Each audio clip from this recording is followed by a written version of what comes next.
The Rugby World Cup is a time for the big boys to show everyone who's the best, but also lets the smaller nations show us that they can give as good as they can get. Let's take a look at the biggest upset in every Rugby World Cup. 1987, France v Australia. Now, from what I could see, there wasn't any major upsets in the first World Cup, but for 1991, it's an absolute cracker. Anyway, Australia had gone into the World Cup as one of the favourites to win the whole thing, and on paper looks destined for victory over Le Bleu, especially with the home advantage. But the French had other ideas. Australia took the lead multiple times during the game, being 9-0 up at one point and 15-12 as well. Michael Lina missed some crucial penalties on the day, which ended up costing his team. As the game entered its latter stages, the Australians led 24-21, but the French winger Didier Camberabero slotted one through the posts to make the sides even. Extra time seemed a certainty, but then the French went full-on jouer on Australia. Starting deep in their own half, the ball went through the hands of 11 players before ending up in the hands of Serge Blanco. Blanco shot for the line, with Australian forward Tom Lawton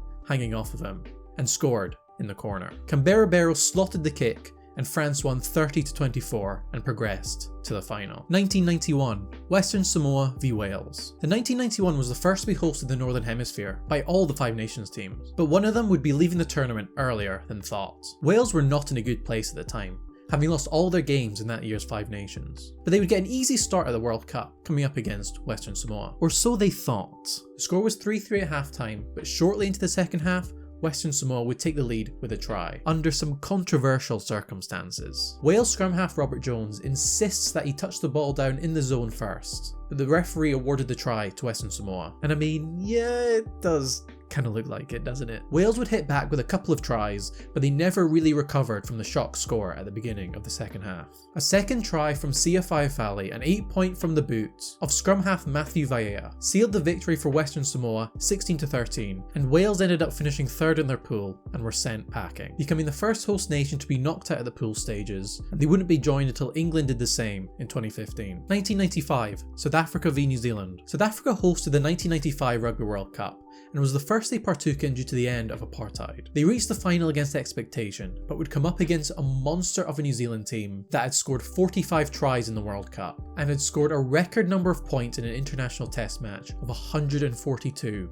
against Japan. Oh, and they also boasted the new hot superstar Jonah Lomu in their team, who was tearing apart defences like no one had ever seen. No tries were scored in this game, with it ending 9-9 and going to extra time. New Zealand took the lead before South Africa brought them back to 12-12, and shortly before time, Joel Stransky would slot a drop goal to put them 15-12 up, and that's how the game would end. And of Matt Damon, I mean Francois Pienaar would lift their first ever Rugby World Cup. They've now won 3, but they never mention it.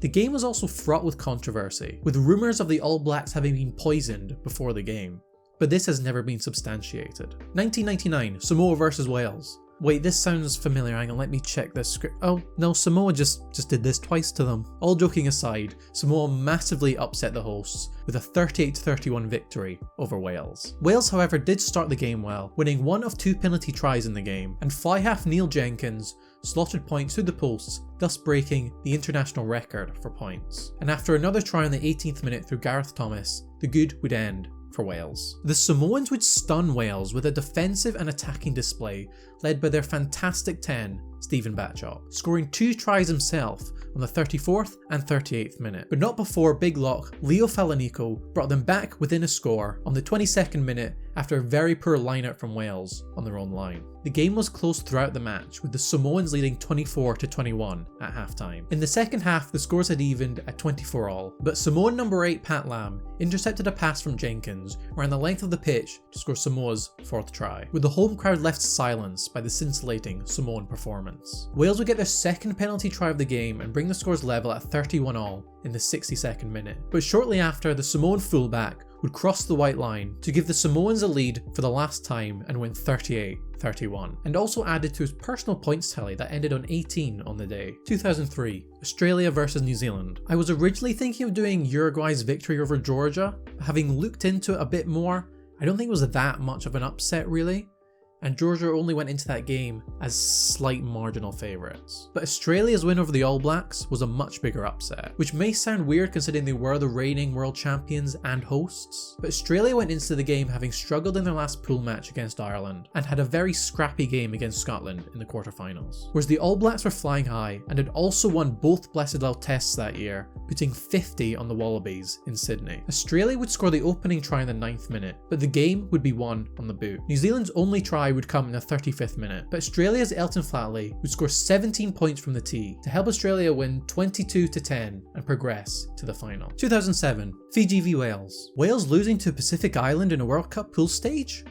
I'm shocked. In the final match in Pool D, Fiji and Wales would come head to head at the Stade de la Beaujoire in Nantes. Fiji would score the first try in the 15th minute through Akapusi Kera, and would then score 2 more tries very quickly after, with the first coming through Deliseu through an amazing break after a scrum in their own half, before Kelly Loera would put the Fijians 25-3 up in the 24th minute after a successful conversion from Nicky Little. But Wales would fight back and score from a pushover scrum just before half-time, and then 3 quick tries in the second half, one coming from an amazing break from Shane Williams, to make it 29-25 to Wales by the 50th minute, and looking like they would go on to win from there. But Fiji would score 2 penalties to put them back in the lead before disaster would strike on the 72nd minute, when Martin Williams intercepted a pass and ran it in to make it 34-31 to Wales. But Fiji weren't done yet. On the 75th minute, Fiji would score through Graham Jews to win 38-34 in France and progress over Wales to the quarter-final. 2011, France v Tonga. To finish the Pacific Island treble, we have Tonga beating France. This wasn't the only notable upset in 2011. Ireland beat Australia 15-6, and one that maybe seemed like an upset at the time was Argentina beating Scotland. But considering it was sandwiched between 2 semi-final runs by the Argentinians, I'm not really sure it is. But anyway, in the last Pool A match for these sides, France would come up against Tonga, who'd only won 1 match against Japan and lost to a not amazing looking Canada side. They were given no hope, but Tonga wouldn't give up without a fight. On the 26th minute, being only 6-3 down, Suka Hafanaga would score Tonga's only try of the match to put them 10-6 up, and France never really showed up to the game. Poor discipline allowed Tonga to make it 19-9 as the clock hit the 80-minute mark. France would score a late try through Vincent Claric, but was too late to mount a comeback, with the game ending 19-14 to the Tongans. But France also gained a needed bonus point, which confirmed their place in the quarterfinals, as New Zealand and Canada were still yet to play. With New Zealand's thrashing of Canada, it meant that the Tongans finished 3rd in their pool and qualified automatically for the 2015 World Cup, where perhaps the biggest upset in sports history would happen. 2015, Japan v South Africa. South Africa played the at the time rugby minnows Japan in their opening game of the 2015 World Cup. It seemed like it would be easy picking for South Africa, as Japan hadn't won a World Cup match since 1991, but the Japanese would have a different idea. Japan would take the first points through a penalty, but South Africa would score the first try through Francois Lowe, and it looked like the Springboks would open the floodgates from then on. But that didn't happen. The next score wouldn't come until the 30th minute, and it wasn't by South Africa. Michael Leach would score a try for the Cherry and Whites and put them back in the lead 10-7, but South Africa would score only minutes later to take it back again, with a third try coming shortly into the second half, and with the score at 19-13, it looked like the Springboks were starting to take control of the game and would see it through from here. But again, Japan weren't having any of it. Japan scored 3 penalties to South Africa's 1 to make it level at 22-all on the 60th minute. The game was tighter than anyone had anticipated, but South Africa would score 4th try through Jan Adrian Strauss to make it 29-22 shortly after. But Japan would respond with a well-worked try in the 69th minute to make it even once again. But poor discipline would see South Africa take the lead once again through a penalty only 4 minutes later, with the game standing at 32-29 to the Boks. Surely they would hang on at this point, but no. After being camped in the Springboks 22 and 4 minutes overtime, Japan would go sideline to sideline and score in the corner to beat the 2-time champs 34-32. This put Japan on the map in terms of Tier 1 Test rugby. They would go on to win 2 more games in their pool, but wouldn't get to the quarterfinals, becoming the first team to win 3 games and not do so. 2019. Uruguay vs Fiji. Fiji had grand hopes of getting out their pool in the 2019 World Cup, put on a good performance against Australia and against Wales later in the pool. But as Fiji found out, and maybe France the other week, Uruguay are not to be underestimated. Fiji would do as Fiji does and open the scoring with a great try through Dolokoto on the 8th minute, but Uruguay would hit back through their fantastic 9 Santiago Arata in the 14th minute. And after that, the floodgates would open, with 3 tries being scored in the next 12 minutes between the two sides, with Fiji scoring the 19th minute and Uruguay hitting back with a quick 1-2 not long after, with a penalty to Uruguay not long before halftime, whilst Torres would go in at the break